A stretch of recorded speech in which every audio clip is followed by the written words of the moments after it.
क्या आप जानते हैं कि हिंदू दुनिया का एकमात्र धर्म है जिसकी बहुत बड़ी जनसंख्या अलग अलग मजहबी देशों में बंधक है? बांग्लादेश में 1,30,00,000 हिंदू बंधक हैं। पाकिस्तान में लगभग 75 लाख हिंदू बंधक हैं।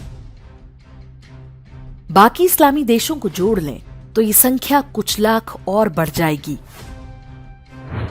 आप सोच रहे होंगे कि ऐसा कैसे संभव है? इतनी बड़ी जनसंख्या को कोई बंधक कैसे बना सकता है?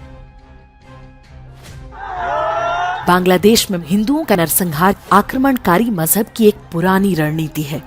इसे होस्टेज पॉपुलेशन या बंधक जनसंख्या कहते हैं।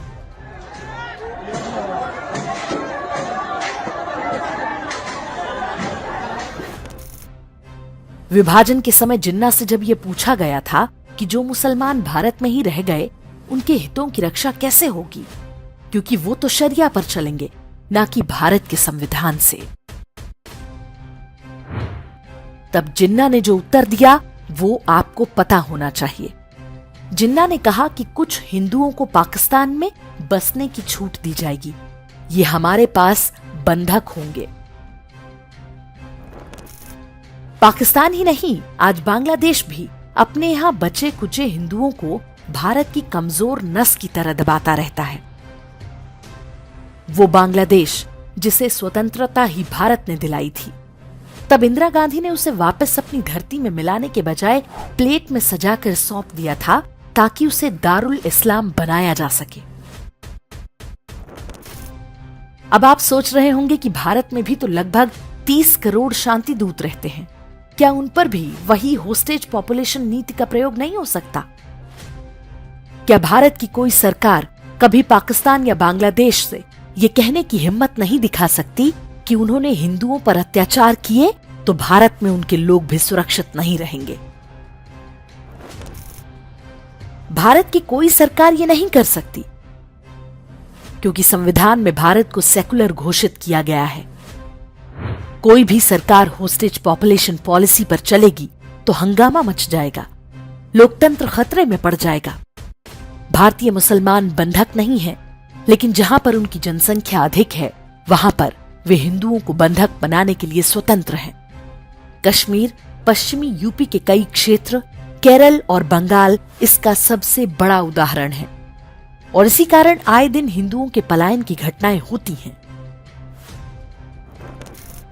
वास्तव में भारत का सेकुलर संविधान हिंदुओं की रक्षा की कोई गारंटी नहीं लेता, और इसी के चलते सरकारें और पूरी व्यवस्था वास्तव में हिंदू विरोधी हैं।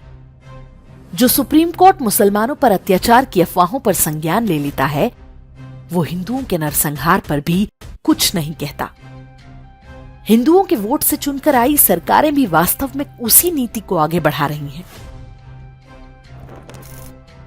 भले ही देश 1947 में स्वतंत्र हो गया हो, लेकिन हिंदू आज भी गुलाम हैं।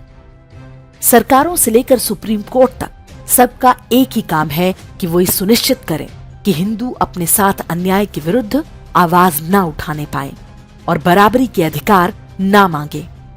क्या आपको ये स्थिति स्वीकार है?